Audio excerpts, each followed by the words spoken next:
જેમ કુલડીમાં ગોળ ભગાયો, કેસમાં ભાંગરો વટાયો, એ જ પ્રમાણેનું કૃત્ય એ અગ્નિકાંડમાં પણ કરવા માંગે છે કે જ્યાં સુધી પીડિત પરિવારોને લડવું હશે, સુપ્રીમ કોર્ટ ઓફ ઇન્ડિયા સુધી અમે એમની મદદ કરવાના છીએ। 25 તારીખે રાજકોટ બંધનું પણ અમે એલાન કર્યું છે।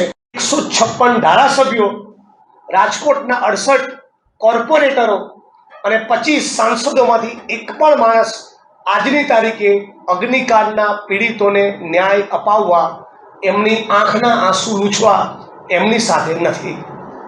એનો મતલબ એમ કે રાજ્યની સરકાર એ વિપક્ષ અને મીડિયાનું પ્રેશર ઓછું થાય એની રાહ જોઈ રહી છે અને અગાઉના પ્રકરણોની જેમ કુલડીમાં ગોળ ભગાયો, કેસમાં ભાંગરો વટાયો, એ જ પ્રમાણેનું કૃત્ય એ અગ્નિકાંડમાં પણ કરવા માંગે છે એવું બહુ જવાબદારીપૂર્વક કહું છું। અને એટલા માટે કોંગ્રેસ પક્ષ તરીકે અમે બધા જ ડિટરમાઇન્ડ છીએ કે જ્યાં સુધી પીડિત પરિવારોને લડવું હશે, સુપ્રીમ કોર્ટ ઓફ ઇન્ડિયા સુધી અમે એમની મદદ કરવાના છીએ।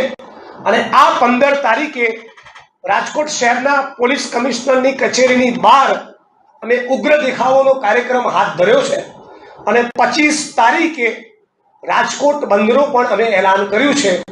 જો રાજ્યની સરકાર અને રાજ્યની પોલીસ અમારી અને પીડિત પરિવારોની માગણી મુજબ એક સચોટ તપાસ ટીમનું ગઠન નહીં કરે, પીડિતોને 4 લાખના બદલે 1 કરોડનું વળતર ચૂકવવાની જાહેરાત નહીં કરે અને 1 થી 1.5 વર્ષમાં ફાસ્ટ ટ્રેક કોર્ટમાં કેસની ટ્રાયલ પૂરી કરવાની બાંહેધરી નહીં આપે તો 25 તારીખે અમે રાજકોટ શહેરમાં બંધનું એલાન કર્યું છે, એ બંધના એલાનમાં આગળ વધીશું।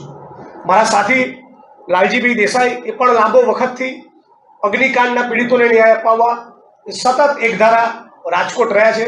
લાલજીભાઈને પણ વિનંતી કરું કે આપને સંબોધિત કરશે।